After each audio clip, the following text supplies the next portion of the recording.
So hi, good day, everybody. I wanted to welcome everyone out to our weekly industry insight program.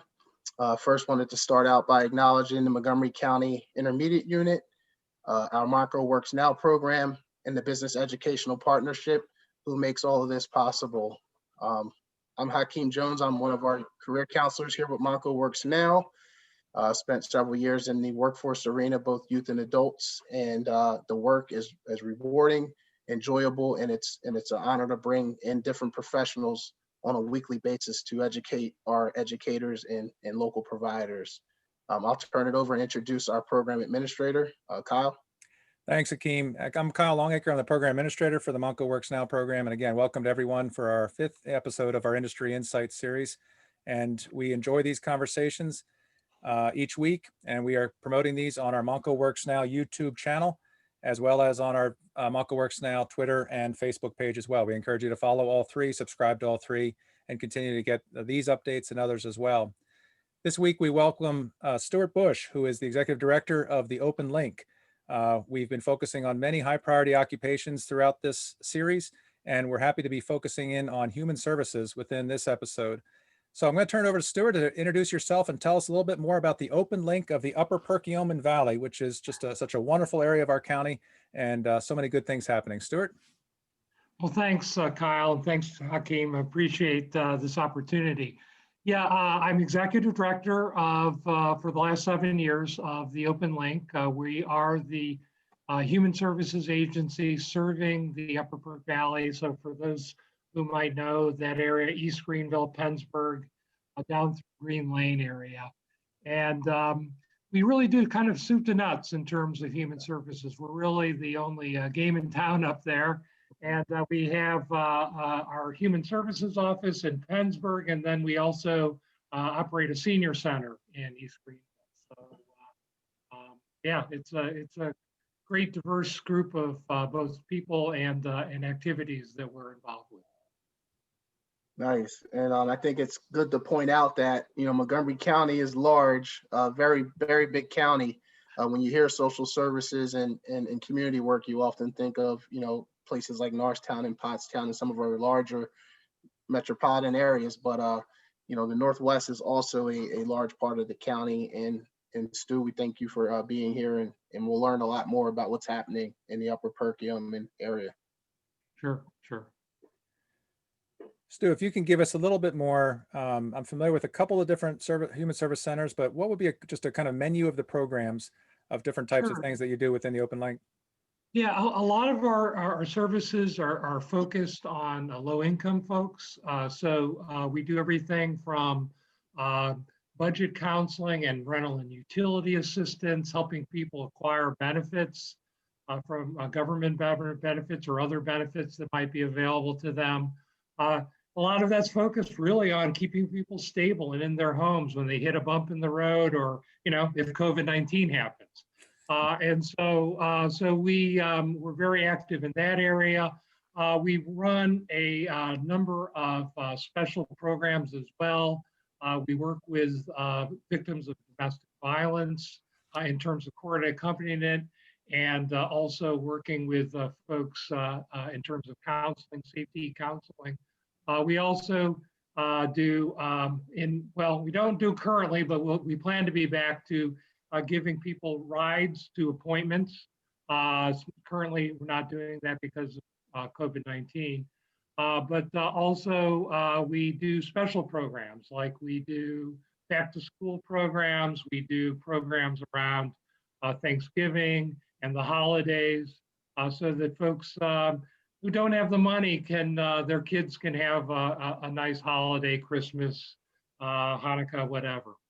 And then we also have a large investment in food programs.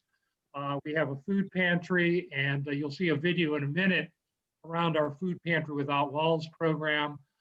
We also run the summer meals program up here in the Upper Perk Valley, which was we hugely expanded given the need this year.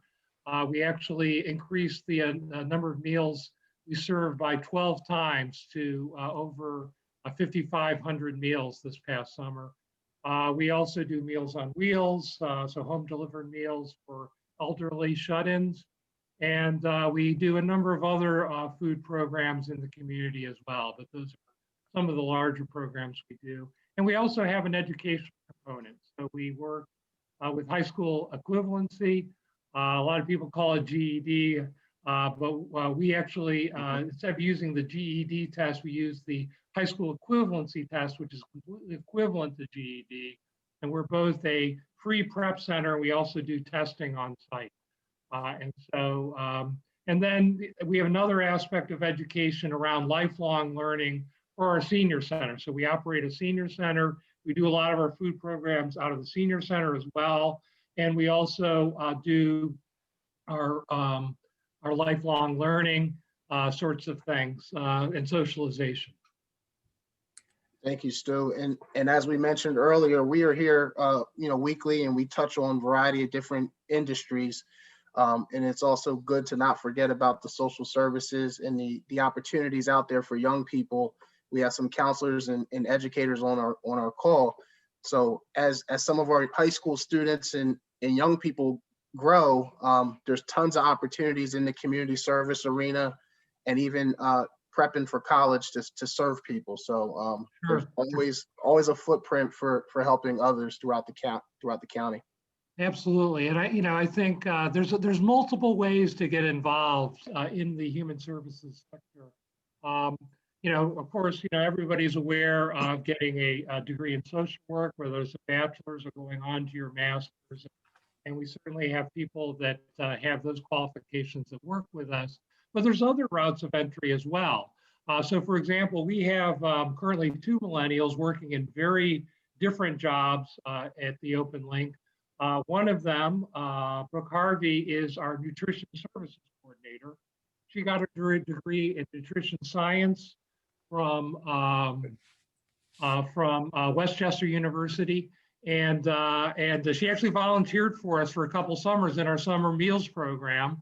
And she was so impressive that when she graduated and we had an opening, I said, "This is someone that I want to employ." And so she's been working with us for the 4 years, and she's the one, and you'll actually see her in the video. She is the young lady that narrates the video that you'll see in a few minutes. Another woman who's working for us is Megan Dressel. She got her degree in business, and she actually worked for a couple years for an import company out of Pennsylvania, Pennsylvania. And she was interested in doing something, that meant a little bit more to her.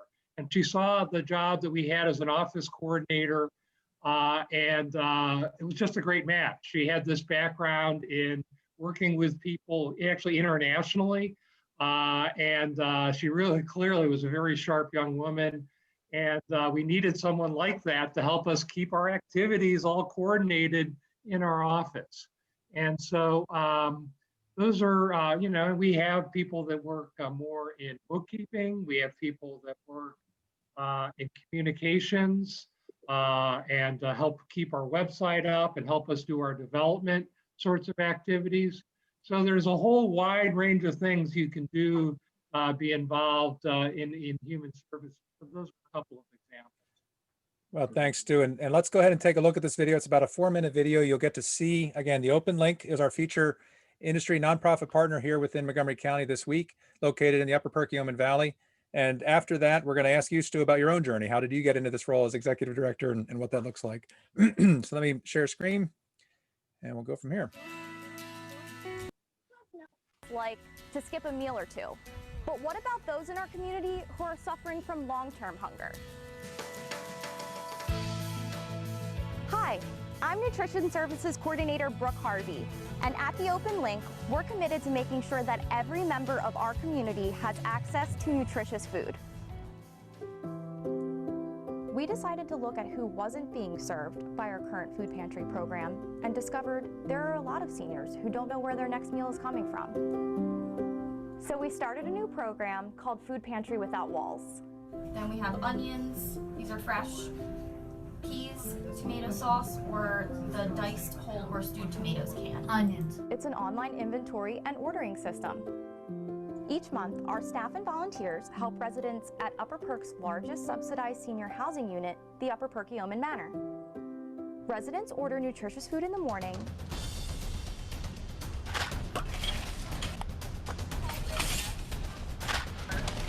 and then we at the Open Link deliver the food that same afternoon. According to Feeding America, the rate of hunger among seniors 60 and over has increased 45% since 2001. That means $38 a month in food stamps for Barbara. So if you want that, you just let me know and I'll add it in for you, okay? Okay. All right, so I have apple juice. They come in the morning, they help us with our order, we order our food.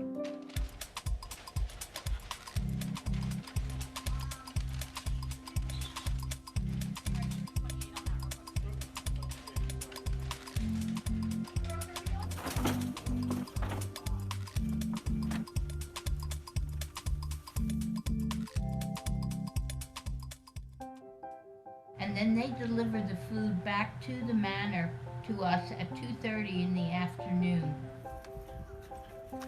So we have it the same day that we have ordered it. I can't walk, so it's hard for me to go shopping and stuff. And as far as financial, it has really helped because sometimes it's either buy medicine or you buy your food. And the amount of food you get is, to me, it was amazing. 80% of seniors at the Manor qualify for the Open Links food pantry because of low income. But before this program, only about 1 in 10 received food from the pantry. With your help and support, we're now getting nutritious food into the hands of seniors in need. It is most helpful to all of us, and they are the sweetest angels on earth because they help us out in our time of need. We can still survive each day with their help. Plans are currently underway to extend the program to the villas at Red Hill and at the Senior Center in East Greenville in the coming months. Our next initiative is to start mobile sites to serve vulnerable families with school-age children. More than 1,100 children in the Upper Perk School District are eligible for free or reduced lunch. And yet, because of logistics and stigma, our food pantry serves only a small fraction of those families. We can do better. Will you help us continue to grow this program? To help me. And me. And me. And us, here at the Open Link.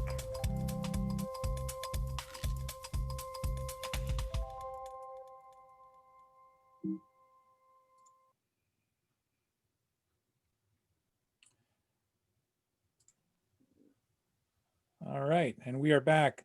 Stu, boy, you got a good team there. You got good people doing good things, huh? And I do have to give a shout out. Besides Brooke, a lot of the people you saw in the video packing bags, etc., were volunteers. We run by volunteers. So we have, a handful of staff, I think, on the order of 12 or 13 staff. And we have 200 and some volunteers we work with every year. So always a shout out for the volunteers. Yeah, and it's extremely important that we acknowledge and recognize our senior populations and even our low income community. Even in my background in social services, a lot of adults are fixed income folks. They've worked their entire lives. They've made a great living, but with their retirement comes a specific amount of funding they get. So many people who fall into these circumstances, sometimes it's not at their own fault, so it's amazing that the resources are there as well as the resources for community people to do something positive. Yep.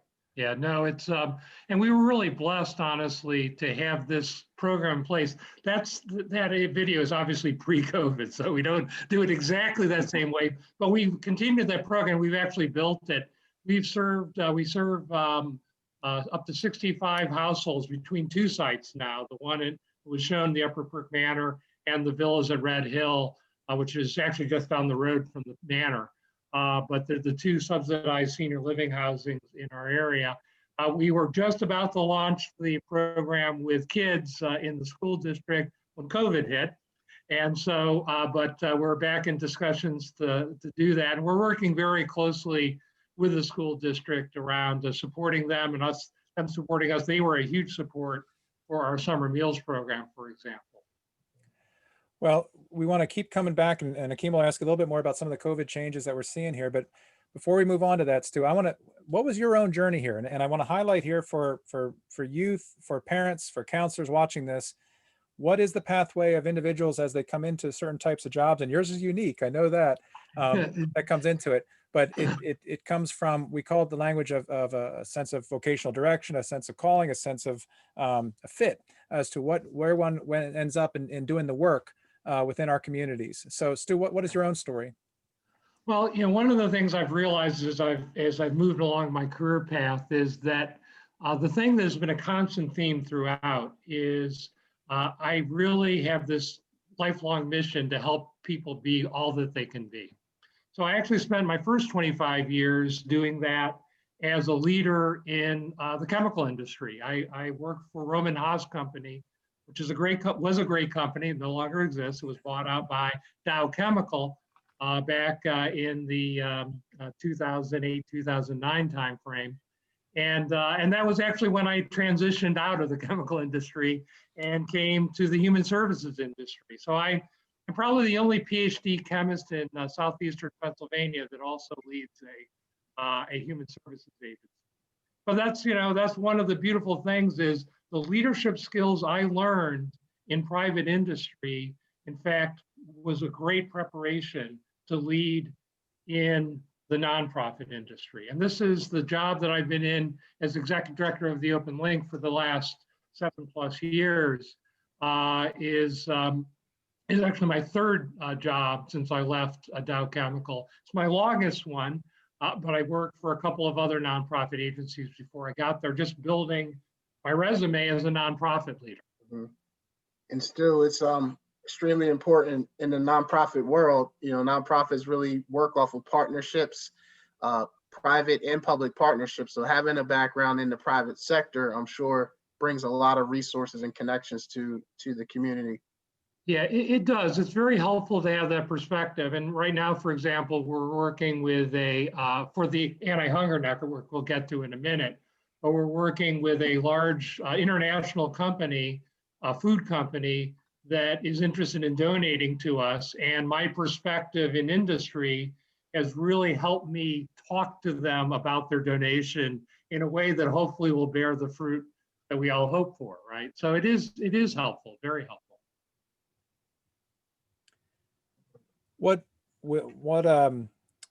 Let's go to that. We talked a little bit about COVID. We can come back to that here a little bit, but let's talk about that Monco Antihunger Network.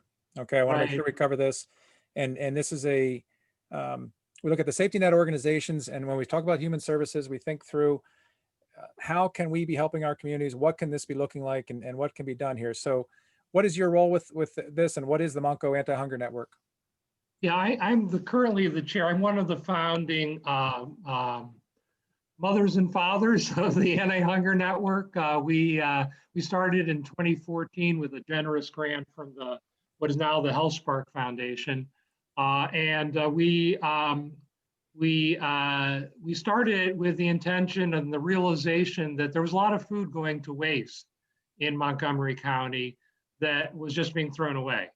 And we realized if we could band together as a group of food pantries, that we could do a better job of solving some of the logistical problems that would make it easier for grocery stores and food distributors to donate to the food pantry, the emergency food system.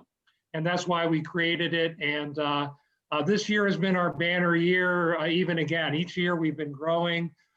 We have something that we call our food rescue program, where we have a van right now, a refrigerated van that allows us to move food between pantries and from food grocery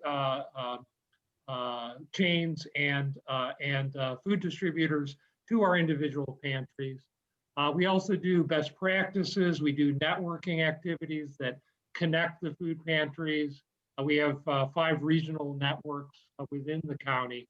And so all of these together allow us to do a better job of serving some 15,000 households across the county with emergency food through the food pantry and soup kitchen network.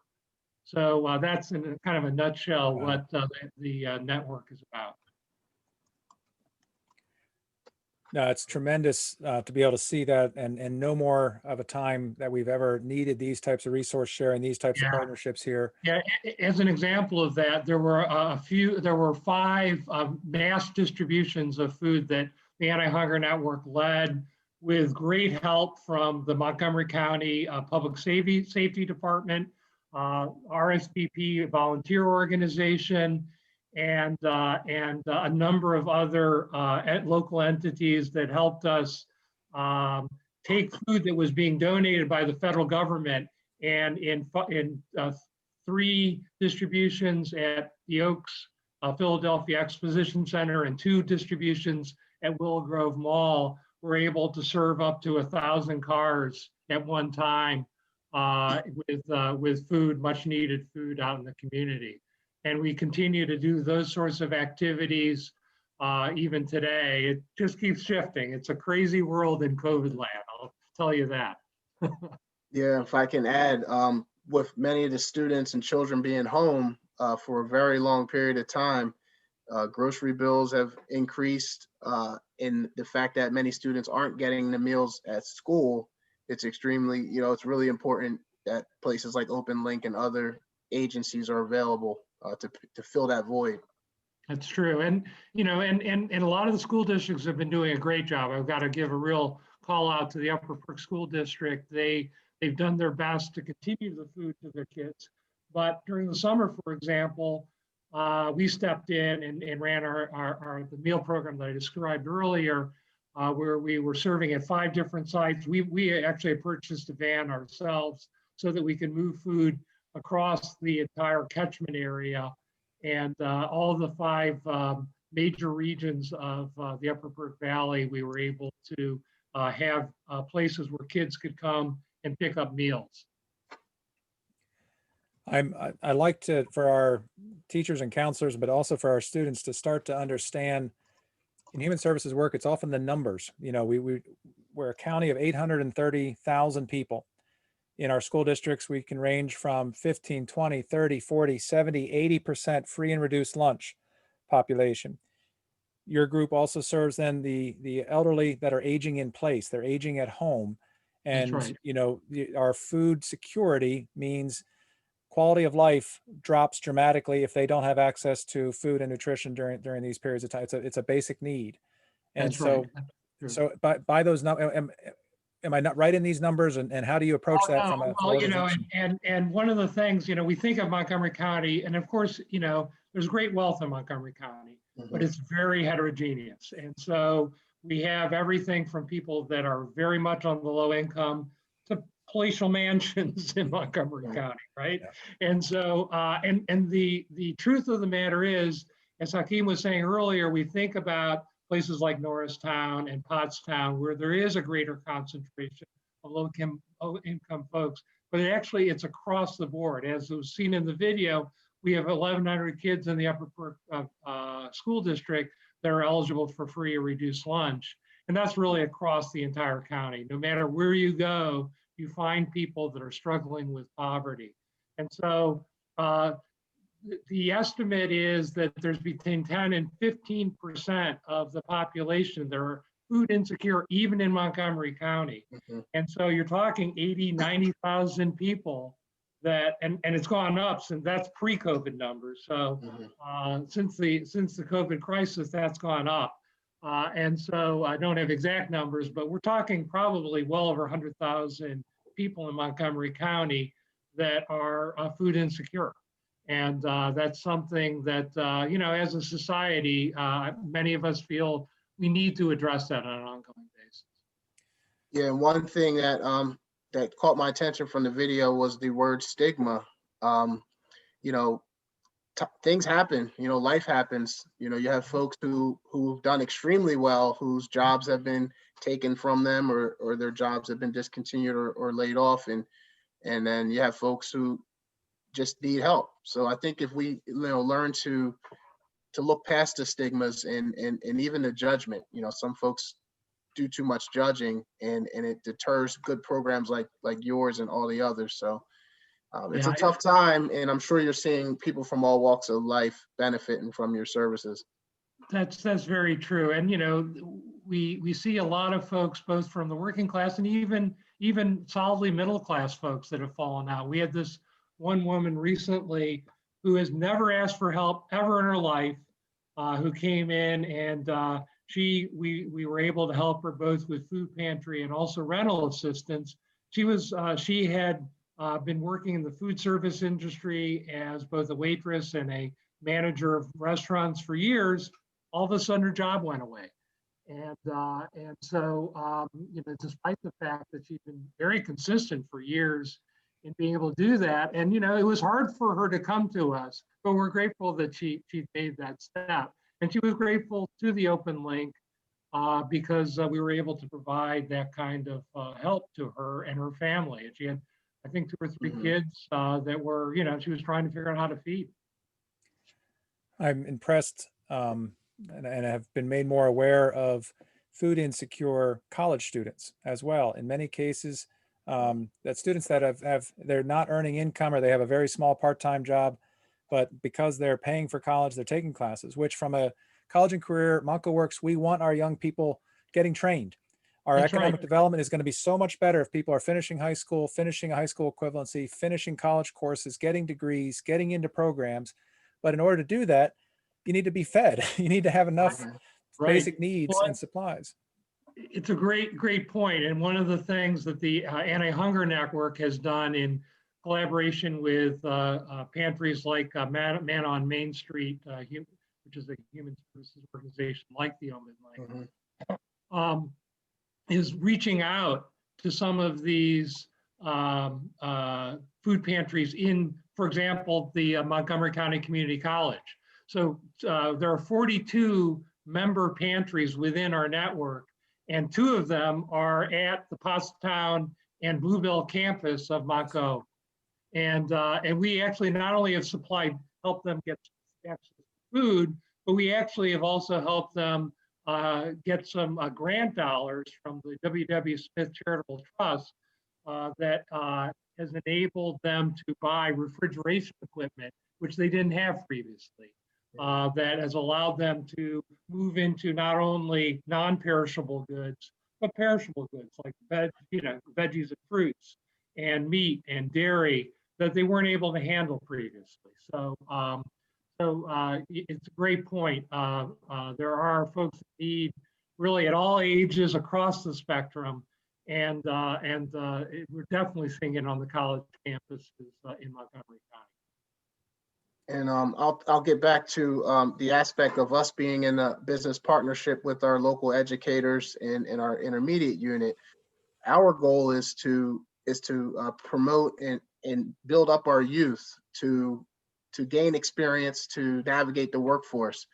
And many students who are having hard times finding those jobs, or they're having a hard time getting admitted into those colleges, I think they should remember that places like Open Link are the first opportunity for them to do community service, to meet people, and to fill their resume. And there's nothing like volunteering. So I think we can't lose sight of that. That's right. That's right. It's gotten more complicated, honestly, in terms of volunteering in COVID world. But we still very much depend on our volunteers to help us out. So it's a great point, Aki. We have a couple questions in our chat that I'm going to ask now. And again, we're going to try to wind down in about 5 or 10 minutes at the most. So we welcome any additional questions. But one was that students that are struggling and students that are newly struggling with this due to COVID, are we seeing and are you having more conversations with the school district and with the families as well when it comes to hunger and comes to some food insecurity? Yeah, absolutely. I'm grateful that the superintendent and the food service director at Upper Perk, which is the main school district in our catchment area, and I know this is true of other agencies across the county, we have a very good, close working relationship. And we just have this ongoing discussion about how can we serve the children of the school district better. I really think the school district, despite the fact things keep changing, are we in person, are we hybrid, and it's gone back and forth and round, and it may go back in another direction again, who knows, right?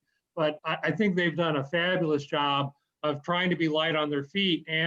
But it is key, and it's one of the things that we just keep having to try to find a way through, is that stigma issue.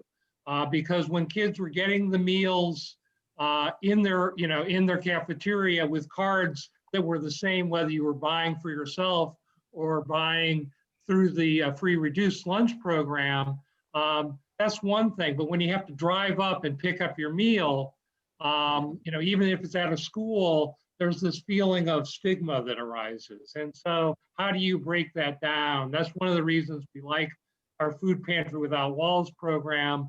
And we're looking at ways to maybe get more food out into the community where we can actually deliver food, at least to the schools, that feel maybe a little less stigmatizing than directly from our food pantry. So it's a tricky issue, and it's something that we keep talking about and finding different ways to address.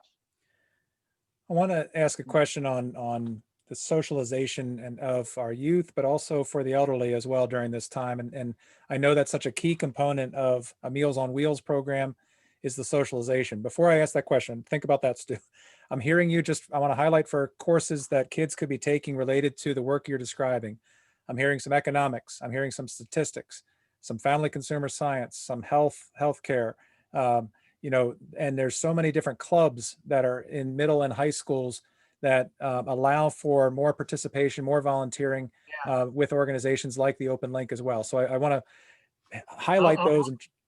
I'll mention a couple of clubs that we work with regularly through Upper Perk is the National Honor Society, the Lions, they call the Leos Club in our high school and our junior high school are just two examples of very active clubs that we bring in to volunteer on various levels. So that's a great point. Come back to the socialization. How are we know in workforce, we try to, the face-to-face interactions that we have with our youth, we're going to see increased engagement. Our elderly that are living at home have less socialization during these times and so desperately need it. What are we doing? How are we mitigating that? Well, it is a concern. And in fact, even with our Meals on Wheels home delivered meals program, we've reduced the number of deliveries per week from 5 to 2, just so that we have less, more safety, less contact with our seniors. Mm-hmm. And I think we do a really great job of keeping them safe through mask wearing and through basic hygiene, et cetera. But one of the things that has happened in our senior center is that throughout this, much of this crisis, and certainly since the summer, we've had drive-through programs. And so we actually, just a couple Fridays ago, we had our Harvest Festival, kind of a Halloween sort of theme thing, and a bunch of staff, including myself, dressed up in Halloween costumes. And we had games and fun things as seniors drove through. So each senior's experience of it was only a couple of minutes, but they enjoyed it mightily. Lots of smiles, a lot of connections. And that's what we have to do now, is be very creative with how we do these sorts of things. Because you're absolutely right, socialization is huge. We had, I believe, 68 seniors came through during that program. So yeah, and I know at the various senior centers across the county, there are really great efforts with online things, with now we're doing some in-person things at many of our senior centers. And again, we have to be very careful. So we have, when we have our programs, we have a maximum of 17 in our largest room, in a room that we've had 90 seniors in before, right? But we have to follow good safety guidelines, and people appreciate it. They appreciate it. They get that we're doing it for good reasons. And so, yeah, to your point, we're trying to mitigate those things as best as possible. And it's not perfect, frankly, and it's something we continue to work on and think about how we can do it better. Stu, I have one quick question. As I talk to many youth, a lot of students are now asking how can they start a nonprofit, or how can they, create something. What are some key elements of a successful and thriving nonprofit? Well, the first thing I would say is first find out who else is doing things in the space that you're interested in starting a nonprofit in. Because honestly, we have more nonprofits right now in this world than we can support. Yeah, sure. And I love new nonprofits when they're focused on something that other people can do. But first find out where you can contribute in an existing nonprofit, whether it's the Open Link or Man on Main Street or Generations of Souderton. There's so many opportunities out there. But if you've got a unique idea that's really something new, you can reach out to a number of resources. There are a couple of local nonprofit centers. There is the LaSalle Nonprofit Center through LaSalle College. There is the Catalyst Center for Nonprofit Leadership, which is mainly out of Bucks County, but now they spread to other counties, including Montgomery County. There's also programs through a number of other local universities. It's not just LaSalle. Eastern University has a very strong nonprofit program.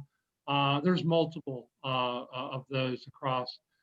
So those are places where you can seek advice. Another great place to go is the Free Library of Philadelphia. They have a regional foundation center. Particularly in COVID times, many of their opportunities are now available by webinar and online. And actually, the Montgomery County Community College Library in Bluebell actually has subscriptions to the regional foundation, and I believe they also do some training around nonprofit activities. So they're a good resource as well. There's more, but those are the ones that were on top of mind. No, thank you. Yep. No, we have time for some final thoughts here. I'll just some exclamation points on some things too. I mentioned some courses that some young people can be taking related to these programs that we're describing here today. I'll mention some certificates. The state of Pennsylvania does a direct care certificate. It's a little online program that you can learn more about some direct care. The CNA, the Certified Nursing Assistant, to be able to support many of our health programs, our senior living communities as well. We heard about nutrition.